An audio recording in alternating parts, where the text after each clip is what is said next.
평생 단 한 번, 누구든지 한 번만 겪는 첫사랑, 변하지 않은 그 첫사랑의 이야기 지금 시작합니다. 첫사랑의 온도. 고요한 새벽 6시 소도시 고등학교의 복도에 첫 번째 발소리가 울린다. 18살 강민호는 오늘도 일찍 와서 교실 청소를 마친 후 창가 자리에 앉아 수학 문제집을 펼친다. 햇살이 비스듬히 들어오는 3학년 5반 교실, 그 평범한 아침이 그에게는 특별하다. 바로 1교시 수학 시간 때문이다. 8시 30분, 복도에서 들려오는 하이힐 소리에 민호의 심장이 빨라진다. 문이 열리며 들어오는 것은 윤서현 선생님이다. 27살 작년에 부임한 수학교사이자 3학년 5반 담임. 그녀가 칠판에 적는 수식들이 민호에게는 연애편지처럼 느껴진다. 오늘은 삼각함수의 합성에 대해 배워볼게요. 서연의 목소리는 부드럽지만 명확하다. 민호는 그 목소리에 집중하다 보니 어느새 수학이 좋아졌다. 아니, 정확히는 수학을 가르치는 선생님이 좋아졌다. 점심시간 민호는 용기를 내어 교무실을 찾는다. 선생님, 이 문제 좀 봐주세요. 그는 일부러 어려운 문제를 가져왔다.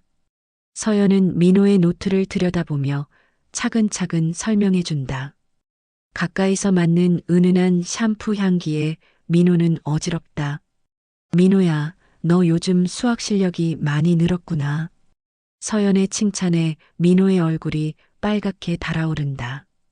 그는 매일 밤 늦게까지 수학 문제를 풀며 선생님께 인정받고 싶은 마음 하나로 버텨왔다. 하교 시간, 민호는 서연이 차에 오르는 모습을 멀리서 지켜본다. 그녀가 시동을 걸고 학교를 떠나는 순간까지 그는 그 자리에 서 있다. 집으로 가는 길, 민호는 혼자 중얼거린다. 이상하다. 선생님만 보면 가슴이 이렇게 뛰는데. 저녁 방에서 수학 숙제를 하던 민호는 문득 펜을 멈춘다. 공책 여백에 윤서연이라는 이름을 예쁜 글씨로 써본다. 쓰자마자 부끄러워서 지우개로 지우지만 마음속에는 더 깊이 새겨진다. 다음 날 아침 민호는 평소보다 더 일찍 등교한다. 교실에서 서연을 기다리다가 그녀가 들어오는 순간 눈이 마주친다. 서연은 잠깐 미소를 짓고는 이내 시선을 돌린다. 그 찰나의 미소가 민호에게는 온 세상을 얻은 것 같은 기쁨이다. 수업 중 민호는 서연의 모든 움직임을 놓치지 않으려 한다. 그녀가 칠판에 쓰는 손글씨, 학생들을 바라보는 따뜻한 눈빛, 가끔 짓는 웃음까지. 모든 것이 그에게는 소중한 기억이 된다. 방과 후 민호는 마침내 용기를 낸다. 교무실에 아무도 없을 때를 기다려 서연에게 다가간다. 손이 떨리고 목소리가 나오지 않는다. 그런 그의 모습을 본 서연은 조심스럽게 묻는다. 민호야, 무슨 일이야? 민호는 깊게 숨을 쉬고 떨리는 목소리로 말한다. 선생님, 이 마음 아무한테도 말하지 않을게요. 그냥 제 안에만 간직할게요. 순간 교무실에 정적이 흐른다. 서연의 얼굴에는 당황스러움과 안타까움이 동시에 스친다. 서연은 민호의 고백을 들은 후 며칠간 잠을 이루지 못한다. 교실에서 그와 마주치는 것조차 조심스럽다. 민호 역시 그날 이후 후회와 기대 사이에서 괴로워한다. 수업 시간 서연은 일부러 민호와 눈을 마주치지 않으려 한다. 하지만 민호의 간절한 시선을 느낄 때마다 마음 한구석이 흔들린다. 그는 여전히 최선을 다해 수업에 임하고 그 모습이 서연에게는 더욱 애틋하게 느껴진다. 어느 날 방과 후 서연은 민호를 불러 상담실로 향한다. 민호야, 우리 진지하게 이야기해보자. 그녀의 목소리에는 단호함이 배어 있다. 민호는 거절당할 것을 알면서도 마지막까지 희망을 버리지 못한다. 선생님과 학생 사이에는 넘을 수 없는 선이 있어. 너도 알고 있지? 서연의 말에 민호는 고개를 끄덕이지만 눈물이 그렁그렁해진다. 그래도 선생님도 저를 조금은 그렇게 생각하시는 거 아닌가요? 서연은 잠시 망설이다가 대답한다. 민호야, 넌 정말 좋은 학생이고 멋진 사람이야. 하지만 지금은 아니야. 너는 앞으로 더 넓은 세상에서 더 좋은 사람을 만날 거야. 그 말에 담긴 진심 어린 거절이 민호의 가슴을 후벼 판다. 몇 주 후 학교에 갑작스러운 소식이 전해진다. 서연 선생님이 같은 학교 과학교사인 김정우와 결혼한다는 것이다.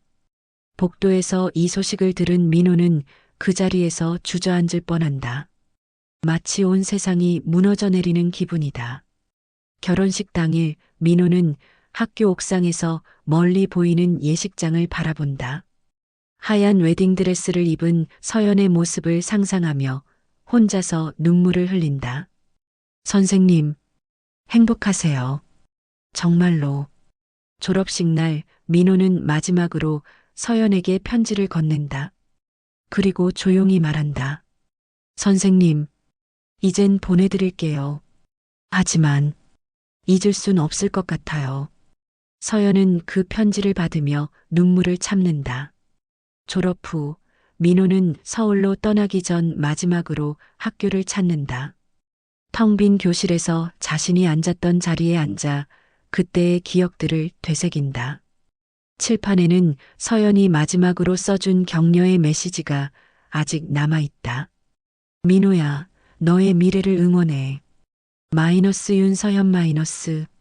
서울역에 도착한 민호는 캐리어 하나만 들고 새로운 삶을 시작한다.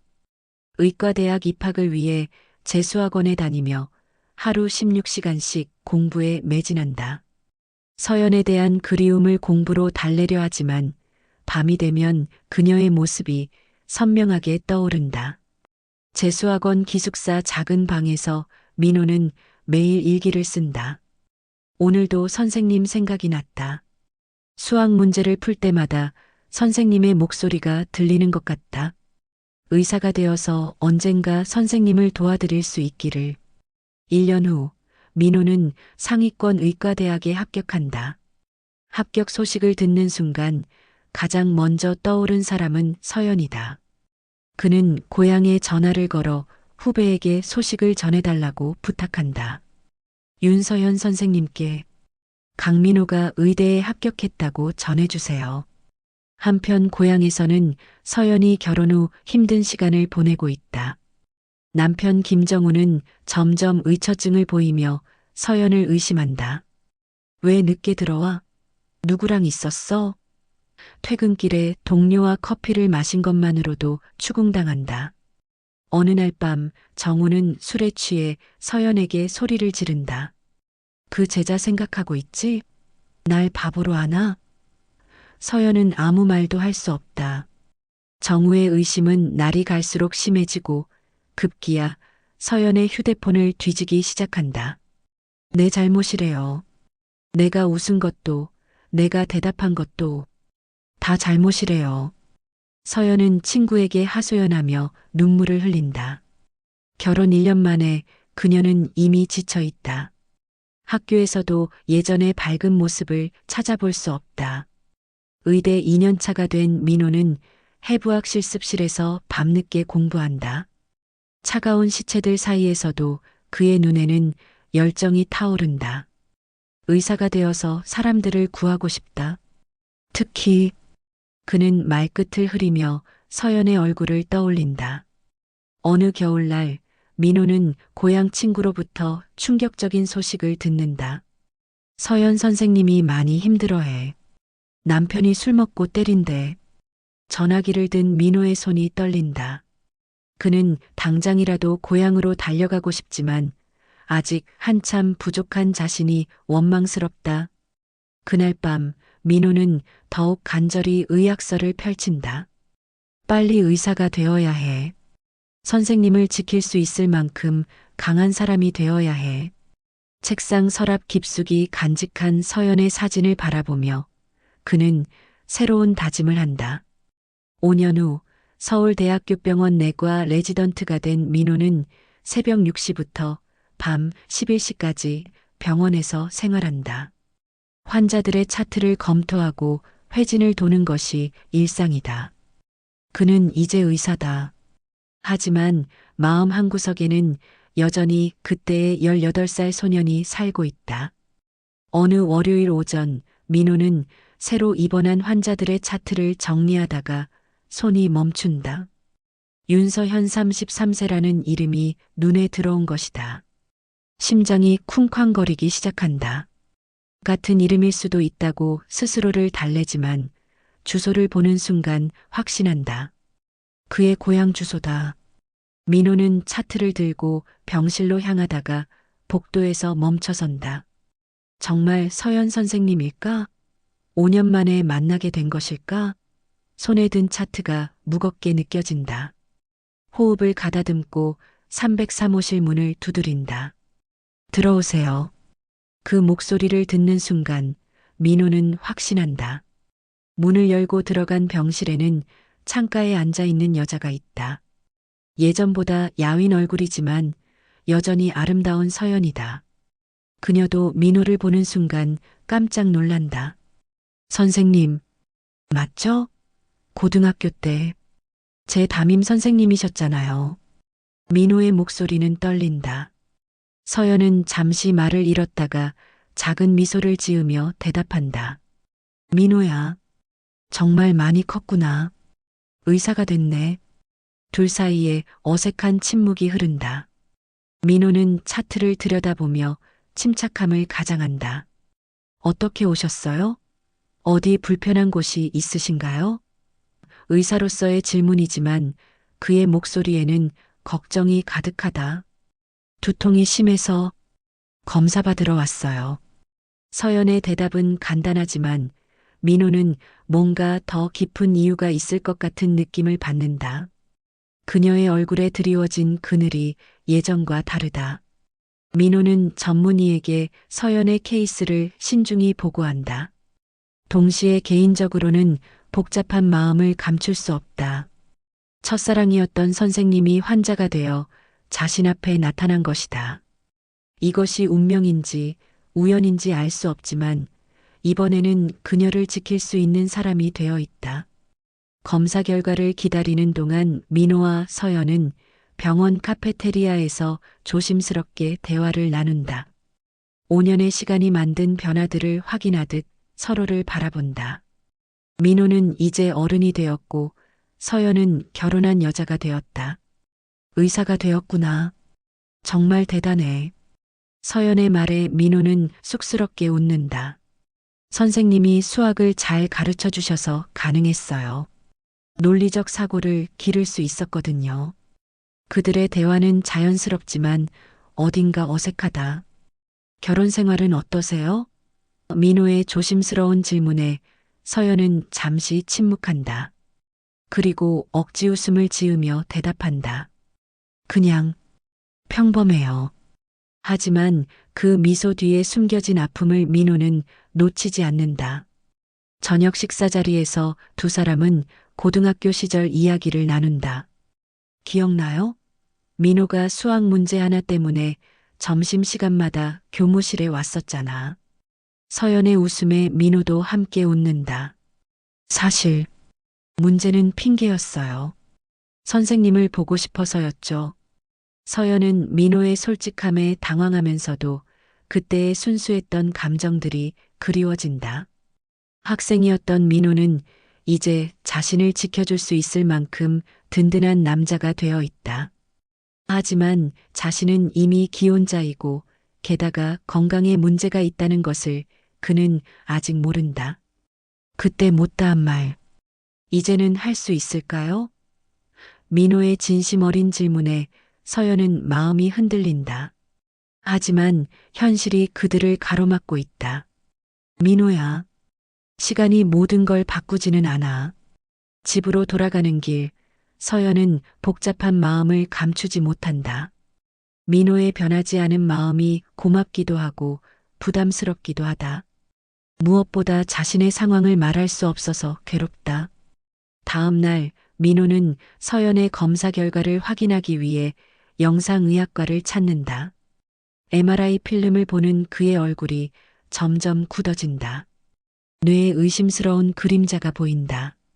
추가 검사가 필요하다는 판정이다. 민호는 서연에게 재검사를 권한다. 선생님, 혹시 머리가 자주 아프지 않으세요? 좀 더 정밀한 검사를 받아보시는 게 좋을 것 같아요. 그의 목소리에 담긴 걱정을 서연도 느낀다. 뭔가 안 좋은 건가요? 서연은 재검사를 미루며 병원 방문을 뜸하게 한다. 민호는 그런 그녀가 걱정되어 몇 번이나 연락을 시도한다. 하지만 서연은 일부러 연락을 피한다. 뭔가 심각한 문제가 있다는 것을 직감하고 있기 때문이다. 민호는 서연의 회피가 이해되지 않는다. 의사로서 환자의 건강을 걱정하는 것은 당연한 일인데 왜 그녀는 피하려고 할까? 그는 서연의 집 주소를 찾아 직접 찾아가기로 결심한다. 서연의 집 앞에서 기다리던 민호는 그녀가 혼자 나오는 모습을 본다. 예전보다 훨씬 말라있고 지쳐 보인다. 선생님, 그의 부름에 서연은 놀라서 돌아본다. 민호야, 여기서 뭐해? 왜 병원에 안 오세요? 재검사 받으셔야 한다고 했잖아요. 민호의 다그침에 서연은 한숨을 쉰다. 괜찮아요. 그냥 스트레스성 두통일 거예요. 하지만 그녀의 목소리에는 확신이 없다. 카페에 앉은 두 사람, 민호는 의사로서의 책임감과 개인적인 감정 사이에서 갈등한다. 선생님, 저를 믿어주세요. 제가 도와드릴게요. 그의 간절함에 서연은 마음이 흔들린다. 사실, 결혼 생활이 쉽지 않아요. 서연이 처음으로 속마음을 털어놓는다. 남편이 많이 바뀌었어요. 의심이 많아졌고 가끔은 그녀는 말을 멈춘다. 민호는 그녀의 왼쪽 팔목에 희미한 멍자국을 발견한다. 선생님, 혹시 어디 아픈 거예요? 왜 병원에 이렇게 자주 오는 거예요? 민호의 예리한 질문에 서연은 당황한다. 의사가 된 그는 예전의 순수한 학생이 아니다. 숨길 수 없는 진실이 있다는 것을 간파하고 있다. 서연은 집에 돌아가면서 고민에 빠진다. 민호에게 진실을 말해야 할까? 하지만 그에게 짐이 되고 싶지 않다. 무엇보다 그가 자신 때문에 상처받는 것을 원하지 않는다. 그날 밤 정우는 또다시 술에 취해 집에 들어온다. 오늘도 누구랑 만났어? 병원 간다더니 왜 이렇게 늦어? 서연은 지친 마음으로 대답한다. 그냥 검사 받고 왔어요. 하지만 정우의 의심은 끝이 없다. 일주일 후 민호는 서연을 재검사 예약에 맞춰 병원에서 기다린다. 하지만 그녀는 나타나지 않는다. 걱정이 된 민호는 직접 고향까지 내려가기로 결심한다. 4시간의 기차 여행, 그의 마음은 불안으로 가득하다.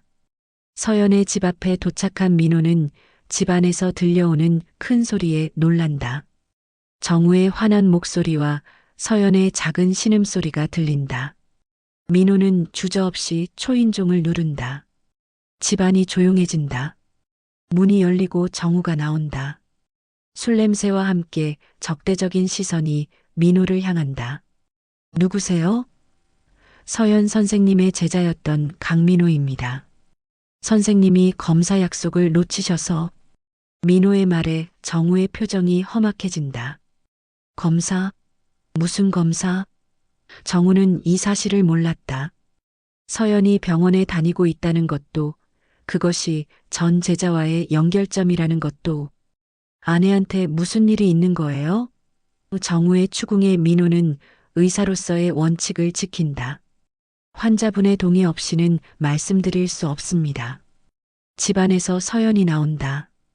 왼쪽 뺨에 붉은 자국이 있다. 민호는 분노가 치솟지만 참는다. 선생님, 병원에 가셔야 해요. 정말 중요한 검사예요. 서연은 정우를 힐끗 보더니 고개를 젓는다. 괜찮아요. 그냥 들어가세요. 민호는 포기하지 않는다. 선생님, 제발 제 말을 들어주세요. 의사로서 하는 말입니다.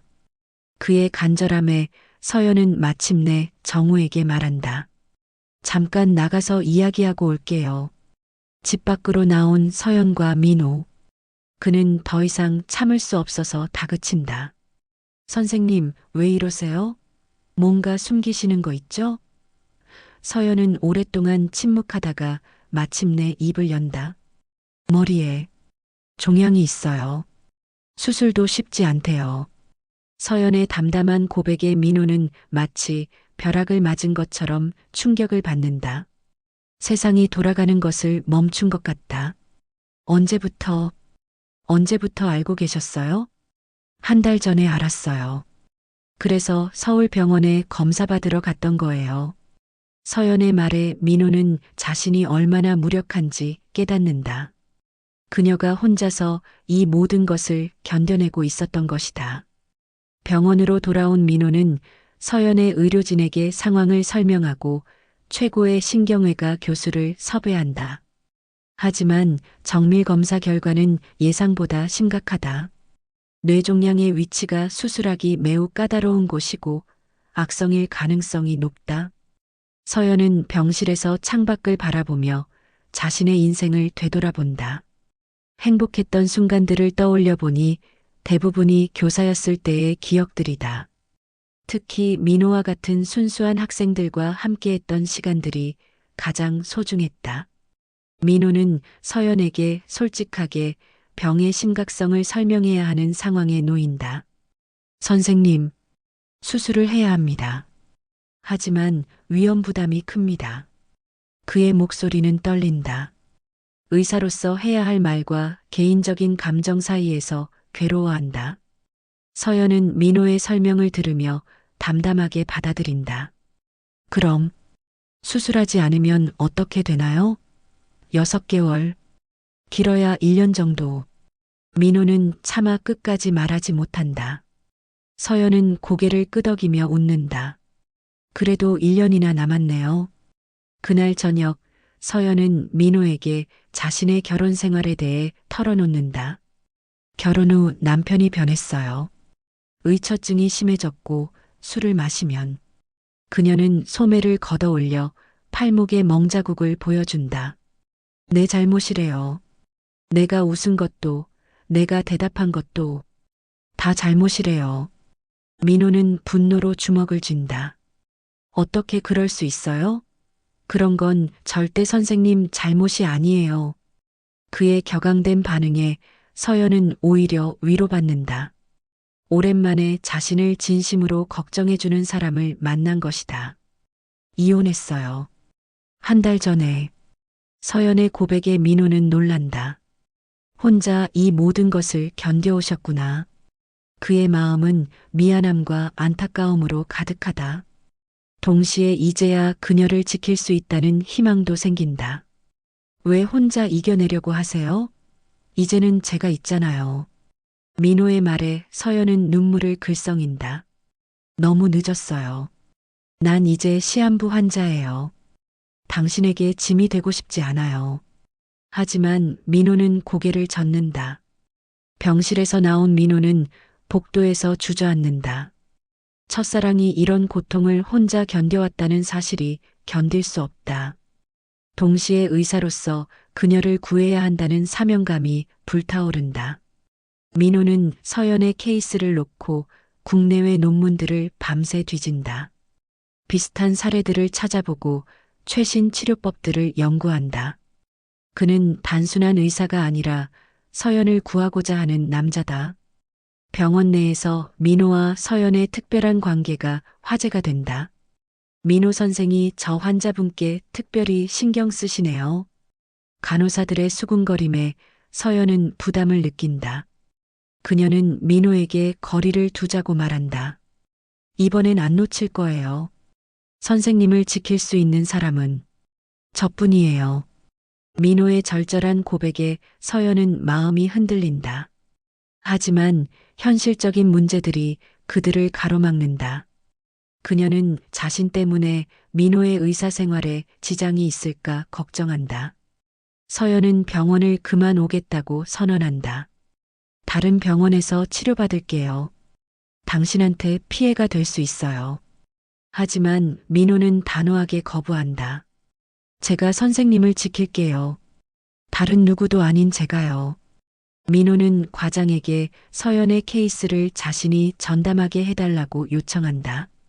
개인적인 감정이 개입된 케이스는 위험해.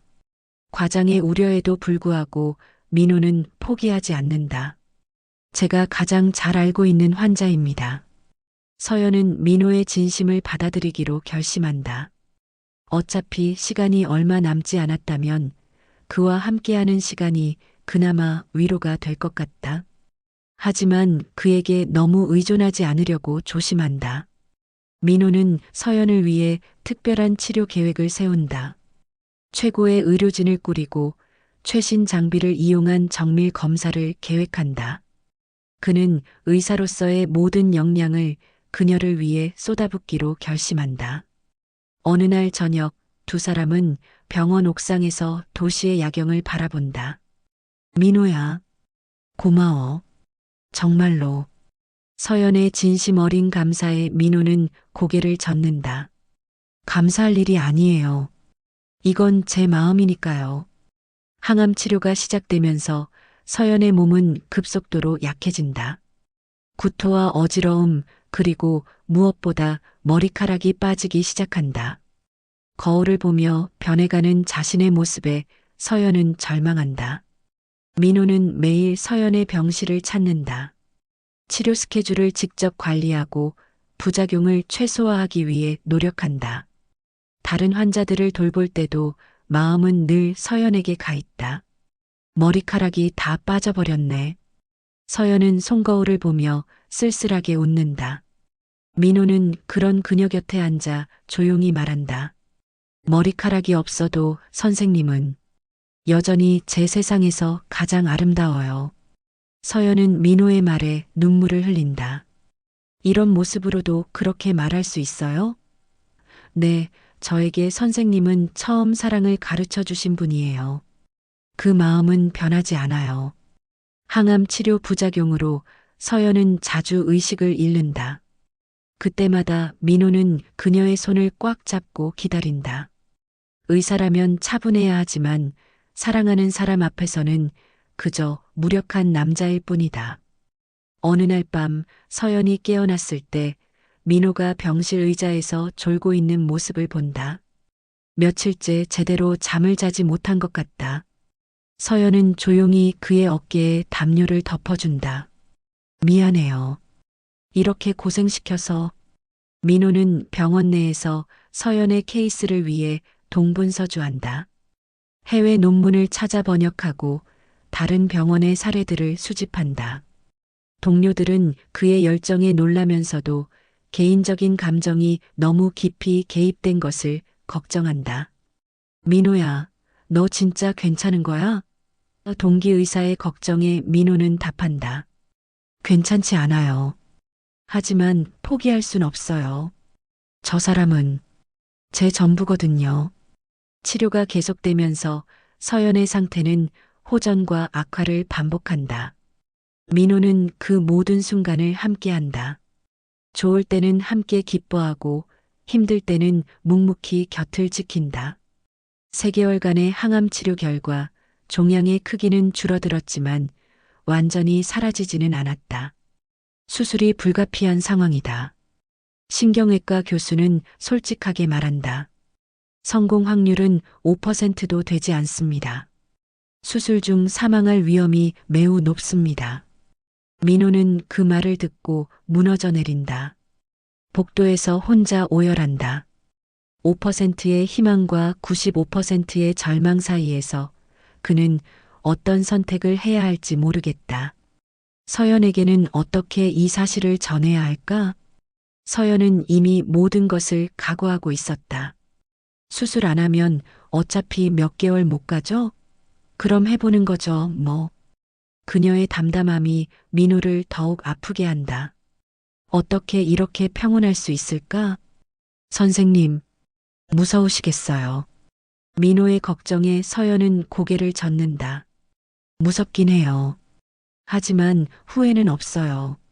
마지막에 당신을 다시 만날 수 있어서 감사해요. 민호는 특별한 계획을 세운다. 수술 전에 서연에게 잊지 못할 추억을 만들어주고 싶다. 그는 병원장의 허가를 받아 병원 옥상 정원을 특별히 꾸민다. 작은 조명들과 그녀가 좋아했던 꽃들로. 수술 일정이 일주일 후로 잡힌 저녁, 민호는 서연을 옥상으로 이끈다. 깜짝 놀란 서연 앞에 민호는 무릎을 꿇고 반지를 꺼낸다. 선생님, 우리가 내일 결혼해요. 내 아내로 제 곁에 있어 주세요. 서연은 눈물을 흘리며 고개를 젓는다. 안 돼요. 이런 몸으로 어떻게. 하지만 민호는 포기하지 않는다. 건강할 때도 아플 때도 함께하는 게 결혼이잖아요. 저에게는 시간이 문제가 아니에요. 당신 인생을 망치고 싶지 않아요. 서연의 거절에 민호는 더욱 간절해진다. 제 인생은 선생님과 함께할 때만 의미가 있어요. 5년 전부터 지금까지, 그리고 앞으로도요. 옥상 정원에서 바라본 서울의 야경이 아름답다. 민호는 서연의 손을 잡고 말한다. 기적을 믿어요. 우리에게 기적이 일어날 거예요. 민호의 간절한 청혼에 서연은 하루 종일 고민한다. 수술 성공률이 5%밖에 되지 않는 상황에서 결혼한다는 것이 그에게 너무 잔혹한 일은 아닐까? 하지만 동시에 생의 마지막에 진정으로 사랑하는 사람과 함께하고 싶은 마음도 간절하다. 다음 날 아침, 서연은 병실에서 민호를 기다린다. 그가 들어오자 조용히 말한다. 혹시 수술실에서 죽어서 나오면 어떡해요? 민호는 서연의 손을 꼭 잡고 단호하게 대답한다. 그럼요, 저는 선생님의 남편으로 남을 거예요. 그날 오후 두 사람은 병원 근처 구청에서 혼인신고를 한다. 증인은 민호의 동기의사 2명이다. 서류에 사인하는 서연의 손이 떨린다. 민호는 그 손을 감싸며 속삭인다. 이제 우리는 부부예요. 혼인신고를 마치고 나온 두 사람은 작은 레스토랑에서 조촐한 결혼식을 올린다. 서연은 병원 가운 위에 작은 코사지를 달고 민호는 의사 가운 위에 넥타이를 메었다. 소박하지만 진심이 담긴 결혼식이다. 아프지 말아요. 아프면 제가 더 아파요. 민호의 서툰 결혼 서약에 서연은 웃으며 눈물을 흘린다. 당신도 아프지 말아요. 당신이 아프면 저는 견딜 수 없을 것 같아요. 그날 저녁 민호는 부모님께 전화를 건다. 결혼 소식과 함께 서연의 상황을 설명한다. 어머니는 충격을 받으며 반대한다. 미친 짓이야. 죽을 사람과 결혼하면 어떡해. 하지만 민호는 흔들리지 않는다. 서연도 부모님께 연락한다. 오랫동안 연락하지 않았던 부모님은 딸의 소식에 놀라며 서울로 올라온다. 이런 상황에서 결혼이라니. 어머니는 눈물을 흘리며 서연을 안는다. 그래도 좋은 사람 만났구나. 아버지는 민호를 만난 후 조용히 딸에게 말한다. 저 사람 눈에서 진심이 보인다. 너를 정말 사랑하는 것 같다. 수술 전날 밤 신혼부부가 된 두 사람은 병실에서 조용한 시간을 보낸다. 서연은 민호의 품에 안겨 행복해요. 이런 마지막이라면 괜찮아요. 라고 속삭인다. 혼인신고 소식이 민호의 집에 전해지자 집안은 발칵 뒤집힌다. 시한부 환자와 결혼했다고? 미쳤구나. 아버지는 크게 화를 내며 민호와 연락을 끊겠다고 선언한다. 어머니는 눈물을 흘리며 말린다. 죽을 며느리는 필요 없다. 살아 돌아오면 인정해주마. 아버지의 차가운 말에 어머니는 속으로 눈물을 삼킨다. 하지만 그들도 아들의 마음을 모르는 것은 아니다. 민호가 얼마나 간절했는지 알기 때문에 더욱 가슴이 아프다. 한편 서연의 부모는 사위가 된 민호를 따뜻하게 받아들인다. 우리 딸을 사랑해줘서 고마워요. 서연의 어머니는 민호의 손을 꽉 잡으며 말한다. 딸이 마지막에 이런 사랑을 받을 수 있어서 다행이에요. 수술까지 3일 남은 시점에서 민호는 서연과 함께 작은 여행을 떠난다. 병원에서 하루 외박 허가를 받아 근처 바닷가로 간다. 겨울 바다는 차갑지만 두 사람의 마음은 따뜻하다. 바닷가에서 서연은 파도 소리를 들으며 말한다. 이 소리 영원할 것 같지 않아요? 민호는 그녀의 어깨를 감싸며 대답한다. 우리 사랑도 영원할 거예요. 어떤 일이 있어도요. 호텔방에서 두 사람은 진짜 부부가 된다. 서연은 자신의 약해진 몸을 부끄러워하지만 민호는 그녀의 모든 것을 소중히 여긴다. 당신이 제 전부예요. 그의 속삭임에 서연은 평생 잊지 못할 행복을 느낀다. 다음 날 아침 민호는 서연이 잠든 사이 몰래 일어나 해변을 걷는다. 신에게 간절히 기도한다. 제발 저 사람만은 구해주세요. 제 목숨과 바꿔서라도요. 서울로 돌아오는 기차 안에서 서연은 민호에게 말한다. 만약 제가 못 깨어나면 그런 말 마세요. 민호가 막지만 서연은 계속한다. 당신은 다른 사람과 행복해야 해요. 저는 당신이 행복하기만 하면 돼요. 병원에 도착한 두 사람을 기다리고 있는 것은 수술 동의서다. 민호는 보호자로서 사인해야 한다. 펜을 든 그의 손이 떨린다. 이 서명이 서연의 생사를 결정할 수도 있다. 수술 전날 민호의 부모님이 갑작스럽게 병원에 나타난다. 아버지는 여전히 딱딱한 표정이지만 어머니는 이미 울음을 터뜨린다. 아가야, 정말 많이 아프지? 서연을 보는 어머니의 눈에는 진심 어린 걱정이 담겨 있다. 아버지는 서연과 단둘이 이야기할 시간을 요청한다. 우리 아들이 어려서부터 한번 좋아하면 끝까지 가는 성격이었어요. 당신 때문에 의사까지 됐다는 것도 알고 있고요. 서연은 고개를 숙인다. 꼭 살아서 나와라. 그래야 우리 며느리다. 아버지의 말에는 차가움 속에 숨겨진 따뜻함이 있다. 서연은 그 말에 눈물을 흘린다. 죄송해요. 이런 며느리를 받아주셔서. 어머니는 서연에게 금반지를 끼워준다. 우리 집 대대로 내려오는 반지야. 며느리가 받아야 해. 서연은 그 반지를 보며 가족이라는 것의 의미를 새삼 느낀다. 그날 밤 가족들이 모두 모인 병실은 따뜻하다. 서연의 부모님과 민호의 부모님이 만나 서로를 위로한다. 우리가 할 수 있는 건 기도뿐이네요. 네, 기적을 믿어봐요. 민호는 부모님과 병원 복도에서 이야기한다. 아들아, 후회하지 않겠니? 아버지의 질문에 민호는 단호하게 답한다. 후회하지 않아요. 선생님과 함께하는 모든 순간이 감사해요. 수술실 배정이 완료되고 의료진이 최종 점검을 한다. 민호도 수술에 참여할 예정이다. 직접 서연의 수술을 집도할 수는 없지만 곁에서 지켜보며 할 수 있는 모든 것을 하고 싶다. 밤늦게 민호와 서연은 마지막 대화를 나눈다. 내일이면 모든 게 결정되겠네요. 서연의 말에 민호는 고개를 끄덕인다. 어떤 결과든 받아들일게요. 우리 함께 맞이해요. 서연은 민호에게 편지 봉투 하나를 건넨다. 수술 후에 읽어주세요. 제가 못 깨어나도 읽어주세요. 민호는 그 편지를 소중히 받아든다. 수술 당일 새벽 5시 민호는 서연 곁에서 잠을 깬다. 그녀는 이미 깨어 있었다. 잠 못 주무셨어요? 응, 마지막일 수도 있잖아. 당신 얼굴을 더 보고 싶어서. 아침 7시 수술 준비가 시작된다. 서연은 수술복으로 갈아입고 침대에 눕는다.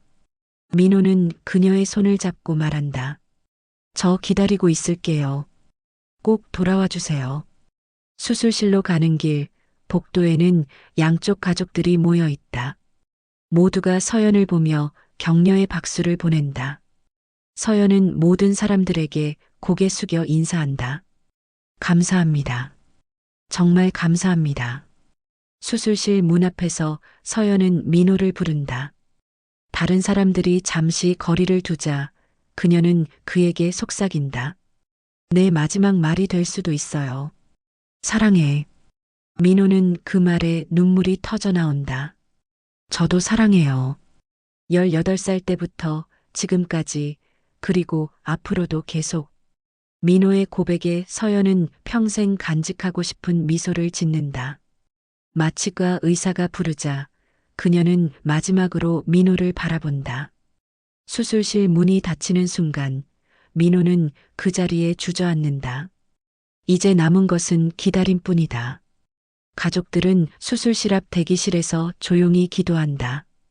8시간 예정인 대수술의 시작이다. 수술이 진행되는 동안 민호는 복도를 오가며 초조해한다. 다른 의사들은 그에게 휴식을 취하라고 하지만 그는 수술실을 떠날 수 없다. 혹시라도 서연이 자신을 부를지 모른다는 생각 때문이다. 점심시간 수술실에서 첫 번째 소식이 전해진다. 종양 제거는 50% 정도 진행되었습니다. 아직 큰 출혈은 없습니다. 그 말에 가족들은 안도의 한숨을 쉰다. 오후 3시 가장 어려운 단계에 접어든다. 뇌관 근처의 종양을 제거해야 하는 순간이다. 수술실의 긴장감이 복도까지 전해진다. 민호는 기도한다. 제발, 제발. 수술 7시간째 수술실의 불빛이 계속 켜져 있다. 대기실에는 양쪽 가족들이 지친 모습으로 앉아 있다. 민호는 계속 서성이며 기다린다. 시계 바늘이 한 바퀴 더 돌아간다. 오후 6시 수술실 문이 열린다. 의료진들의 표정이 심각하다. 민호는 달려가서 묻는다. 어떻게 됐어요? 집도인은 잠시 침묵하다가 입을 연다. 종양은 95% 제거했습니다. 하지만 민호의 목소리가 떨린다. 아직 의식을 되찾지 못했습니다. 앞으로 48시간이 고비입니다. 그 말에 대기실의 모든 사람들이 숨을 죽인다. 중환자실로 옮겨진 서연은 각종 장비들에 연결되어 있다. 민호는 그녀의 손을 잡고 계속 말을 건다. 선생님 들려요? 저예요. 민호예요.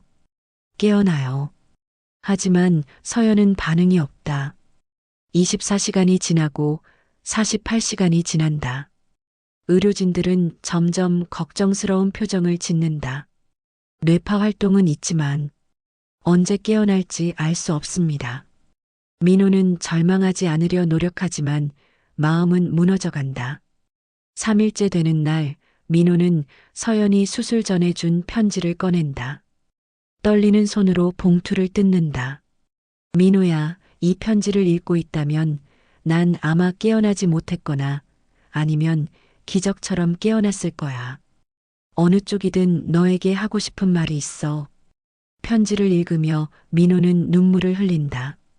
18살의 너를 처음 만났을 때 너의 순수한 마음을 알았어. 그때는 받아줄 수 없었지만 지금은 알아. 진짜 사랑이 뭔지. 너와 함께한 이 시간들이 내 인생에서 가장 행복했어. 편지를 다 읽을 무렵 중환자실에서 기계음이 들린다. 서연의 심전도에 변화가 생긴 것이다. 민호는 편지를 내려놓고 그녀의 손을 꽉 잡는다. 선생님, 들려요? 서연의 눈꺼풀이 살짝 떨린다. 그리고 천천히 눈을 뜬다. 첫 번째로 본 것은 민호의 얼굴이다. 호. 그녀의 첫마디에 민호는 와락 안아든다. 살아있어요. 깨어났어요. 복도에 있던 가족들이 모두 달려온다. 깨어났어요. 우리 며느리가 깨어났어요. 민호의 어머니는 기쁨의 눈물을 흘린다. 모든 사람들이 기적에 감사한다. 의료진은 추가 검사를 진행한다. 놀랍게도 남아있던 5%의 종양까지 사라져 있었다. 의학적으로 설명하기 어려운 일입니다. 정말 기적이에요.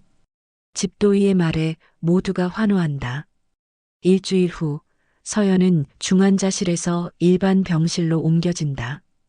민호는 매일 그녀 곁을 지킨다. 정말 무서웠어요. 선생님을 잃을 뻔했잖아요.